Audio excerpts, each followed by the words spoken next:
El Consejo Nacional Electoral acaba de activar un buzón digital confidencial para que cualquier persona, sin mayor trámite burocrático, pueda hacer denuncias electorales.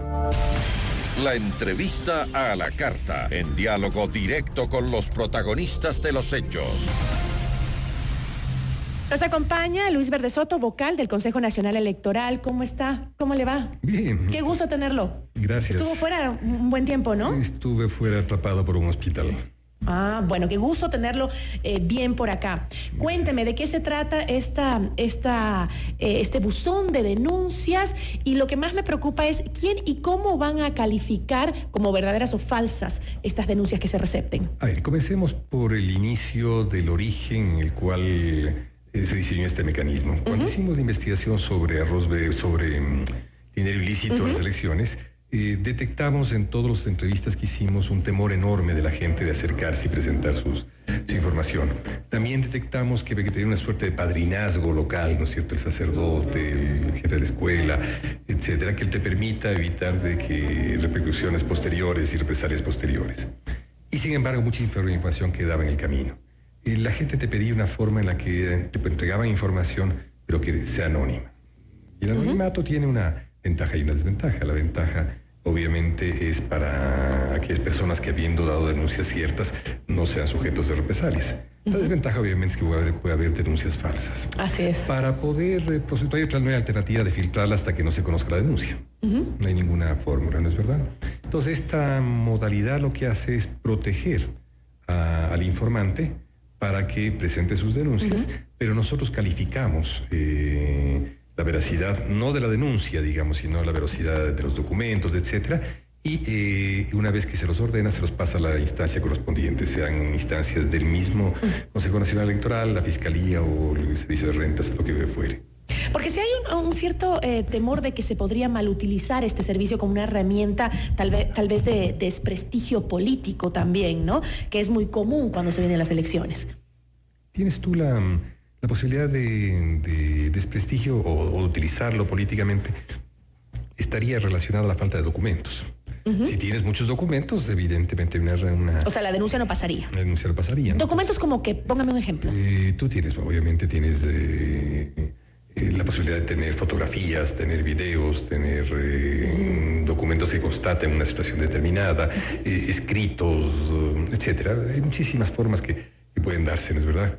Y respecto a no solamente las situaciones relacionadas con el dinero ilícito, sino también situaciones electorales, manipulaciones, tratos determinados, etcétera. O sea, todo eso que ha estado sujeto siempre al temor del denunciante, el ciudadano, se abre.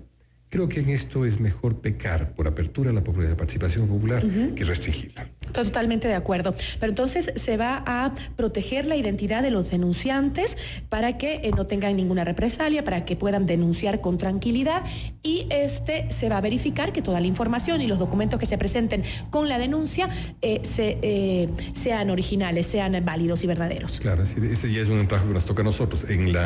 Lo que hace el portal es, tú tocas el botón correspondiente, puedes sacar fotografías detrás del portal de los documentos que planteas y que serán comprobados en un original en su momento.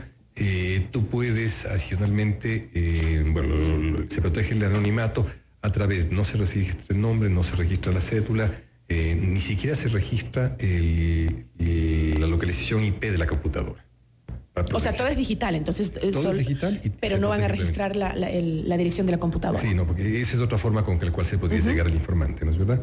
Nosotros no queremos el nombre del informante, lo queremos la materia de la información, la materia de la denuncia y comprobar esa materia de denuncia y de allí pasarla hacia las entidades que correspondan. Ahora, este buzón digital ya está activo a partir de hoy. Ya está activo, ya hay una dirección digital que disculpas, pero no la he traído conmigo, te la hago llegar, en la cual ya todo el mundo puede acceder. Ya, y está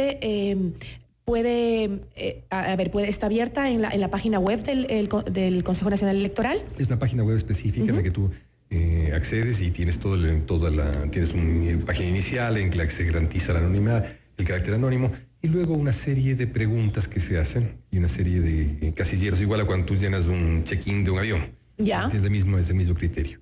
Es la misma. No muy complicado tampoco. No es complicado. Interesante.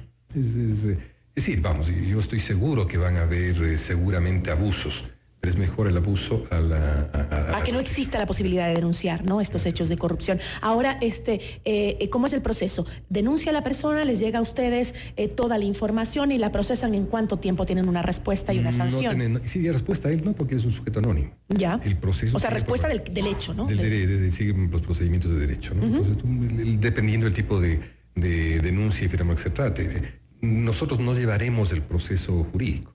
Simplemente ordenaremos la información, veremos qué es pertinente y la pasaremos a las personas correspondientes. La parte jurídica no forma parte de... Interesante. Usted, como dijo al inicio, usted fue quien remitió a la Fiscalía pues este informe en donde constaban los aportes de campaña al Movimiento País, y también identificó varios esquemas que se utilizaban para entregar estos aportes supuestamente ilegales, ¿no? Hizo toda esta investigación y se la presentó ya a la Fiscalía. Me gustaría saber, con respecto a ese trabajo que usted realizó, cuál es su criterio sobre las propuestas de cambio en el Código de la Democracia, principalmente sobre el financiamiento electoral, ese tema que usted pues analizó tanto hace unos meses. Básicamente hay dos tipos de respuestas, ¿no? Cuando se presentó esto ante la Fiscalía, la Fiscalía planteó que más que concebir una instancia de Fiscalía Electoral dentro del CNE, cabía especializar un fiscal electoral dentro de la Fiscalía. Y esto básicamente porque la Fiscalía tiene un criterio global de que no es posible o que no es pertinente distorsionar la coherencia del Código Integral Penal. Me parece un criterio razonable, y en esto quedamos en el punto hace 6-7 meses de que la Fiscalía propuso un convenio. Ese convenio lo revisamos, lo trabajamos en conjunto con ellos, y ahora está un poco durmiendo el sueño de los justos. Parece que un poco quieren una cosa más general dentro del Consejo Nacional Electoral, tema que me parece injustamente total. O sea, la idea era controlar el gasto electoral y el gasto público por fiscales electorales. No, la idea era los delitos e infracciones electorales, trabajarlos allí. En cambio, el gasto electoral está manejado en un conjunto de medidas, ¿no es cierto? La primera medida tiene que ver con el control del gasto público electoral. Esto implica que todos los niveles de gobierno deben controlar en el año anterior al inicio de la campaña todo su gasto de comunicación y de representación mes a mes en referencia al anteaño. Por decirte algo, el 19 en relación al 18, enero del 18, enero del 19, etc. Es porque es ahí realmente donde se hace pre-campaña electoral. Es ahí donde se inclina la cancha. El resto, aquello que vemos que es efectivo, el taxista que lleva una pancarta o el edificio que tiene, esas son cosas menores frente a lo que significan 500 sabatinas o a lo que significan... Es ahí efectivamente donde se produce la pre-campaña. Luego eso tienes tú la necesidad de disminuir, bajar a casi a cero los gastos, las donaciones en especie, porque allí es donde se penetra toda la donación o toda la forma de dinero ilícito y la forma de blanqueo de dinero ilícito para llegar a una campaña, ¿no es cierto? Los partidos reciben o gente recibe y la trasladan hacia el gasto electoral. Luego de eso hay la necesidad de bancarizar todo el gasto. Si tú bancarizas, tú puedes tener respaldos en servicio de rentas internas y en otros, de si los donantes son personas con respaldo para hacerlo o con patrimonial o personal, porque si no evidentemente están blanqueando dinero. Si alguien dona $100,000 y no tiene dónde respaldarlo, quiere decir que alguien le dio esa plata para que done. Luego de eso tienes que inmediatamente avisarlo al CNE a través de una modalidad informática que cae dentro de una contabilidad electoral. Esta contabilidad electoral tiene varios efectos. El primero es de que tú puedas realizar la contabilidad. Muchos partidos se descuidan en la realización de la contabilidad. Lo fundamental de acá no es el hecho informático. Lo fundamental de acá es de que en la contabilidad electoral, en el catálogo electoral, como hemos denominado, están los límites de aquello que no puede gastarse en una campaña, o más bien dicho en positivo, aquello que sí puede gastarse. Eso te permite bajar los costos de la campaña. Ya no puedes gastar indefinidamente en cualquier cosa. La idea finalmente culmina en dos elementos más. El uno es el de que debe haber un fedatario electoral. El fedatario es un poco una persona que da fe de los gastos electorales, da fe de que aquello que se declara es aquello que se compromete con los precios de mercado, da fe de aquellos gastos que no se declaran y aquellos que se declaran. Eso es básico. Y el otro es el de los donantes. El registro de donantes tiene que ser un registro de donantes simultáneo a la competencia electoral. Una carrera de caballos, tú nunca apuestas cuando termina la carrera. Apuesten mientras están corriendo. Porque si apuestas al final de la carrera, quiere decir que ya no estás apostando por la carrera, sino al apostar por un carro, estás apostando por una política pública. Exacto. Ahora, ¿alcanzaríamos a tener esas reformas tan importantes para las próximas elecciones o para la próxima campaña electoral que está por venir? Yo creo que hay que hacer el esfuerzo suficiente para hacerlo, por una razón obvia. El Congreso, la élite política, todos le deben al país estas reformas. Estamos frente al hecho de corrupción electoral más importante de América Latina. Recuerda tú que la mayor parte de lo reconocido por Arroz Verde es corrupción electoral. Es corrupción dedicada al dinero electoral. Al margen de que hayan hecho dinero para otras formas, para otros bolsillos, lo que se conoce hasta ahora es cruces de cuentas electorales.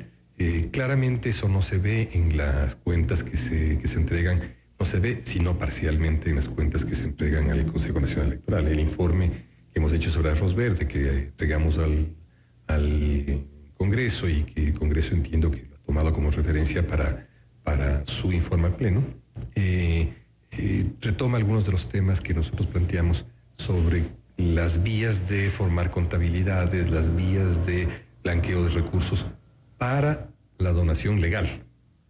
Y cómo se llega de un dinero ilícito a la donación legal, ¿no es verdad?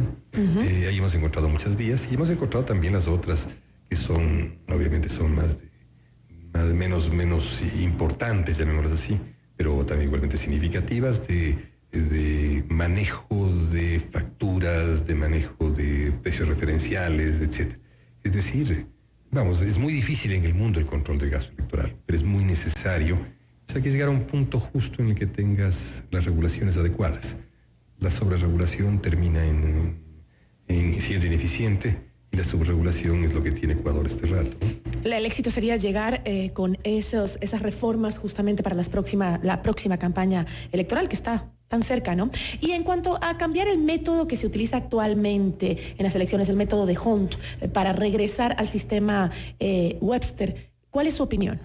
Mira, yo creo, el tema es muy importante, ¿no es verdad? Yo creo que hay que hacer ese cambio, pero no es la parte sustantiva del cambio electoral que hay que hacer. Claro, lo más importante es obviamente atacar la corrupción. La corrupción, pero además no dentro del sistema electoral, lo más importante es el tamaño de la circunscripción. ¿Qué es lo que ocurre? Nuestra Constitución nos plantea que debemos tener un sistema proporcional. Un sistema proporcional es aquel en el cual tú, teniendo una referencia a los porcentajes de lo que cada partido saca en una elección, los conviertes en escaños, pero dentro de una idea de que quieres formar una relación entre mayorías y minorías. Entonces defines un tamaño de mayorías y un tamaño de minorías. Aproximado, digamos. Los métodos, algunos estimulan más mayorías, el caso de D'Hondt, algunos estimulan equilibradamente mayorías y minorías, como el caso de Webster, otros estimulan solamente minorías, como el caso de Anés, por decirlo. Entonces, lo que tenemos que hacer es primero recuperar esta posición. Para que haya un método proporcional, tú necesitas circunscripciones, la condición básica, circunscripciones que tengan más de 6 autoridades elegidas. Con menos de 6 no funciona ningún sistema. Es un engaño decir que no funciona ninguno. Con menos de 6 siempre el sistema es mayoritario. Entonces, con sobre 6, en Ecuador existen solamente 3 provincias que llegan a esa circunscripción: Pichincha, Guayas y Manabí. Entonces, realmente estamos refiriéndonos cambio en el sistema de circunscripciones en 3 provincias. Las 21 restantes nadie las toca. En esas 3 provincias, ¿no es verdad?, lo que se trataría es de flexibilizar un poco esta relación en la que las 3 provincias están ocupadas básicamente por los partidos más grandes, mientras que los partidos chicos se refugian en las provincias pequeñas. Se trataría de que haya una interacción mayor. Eso tiene un sentido grande, que es el de que, al margen de quién gane las elecciones, aprenda a gobernar interactuando mayorías y minorías. En un sistema exclusivamente bipartidario, por ejemplo, estaríamos exponiendo al Ecuador a un sistema de bloqueo muy fuerte entre el Ejecutivo y el Legislativo, y sobre todo excluyendo a una heterogeneidad de país. Eso se puede hacer, se debe hacer. Al lado de eso hay que introducir una reunificación del voto. Ya no es posible tener este voto fraccionado que tenemos todos ahora, que es una barbaridad. Y por último, ¿no es verdad?, tenemos ahí sí que cambiar la fórmula. El cambio de fórmula es accesorio frente al tema central, que es tener la condición donde la cual puede funcionar un sistema proporcional. Yo le agradezco muchísimo por habernos acompañado, se nos acabó el tiempo. Luis Verde Soto, consejero del Consejo Nacional Electoral, por habernos acompañado y darnos un poco de los detalles de cómo avanza su trabajo, sobre todo en el tema de las denuncias. Muchísimas gracias.